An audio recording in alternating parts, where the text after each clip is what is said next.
эш сөюче аю. Аю бер мужикның дуга бөккәнлеген, шуның белән бик зур табыш иткәнлеген белеп алган һәм уйлаган иярергә теңәргә. Тотынырга күп төшемле бу һөнәргә. Менә безнең аю батыр эшли башлый дөбер шатыр. Яңгырый урман, шатырда ул ишетле әллә куян. Хисапсыз күп каеннарны, имәннәрне, чаганнарны харап итте ул, сындырды. Бөтен урман сынган агач белән тулды.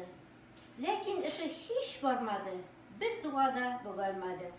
Шуннан китте ул мужикка киңәш сорап.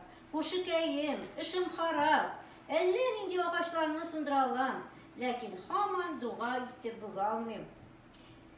Нигә болай һич аңламыйм?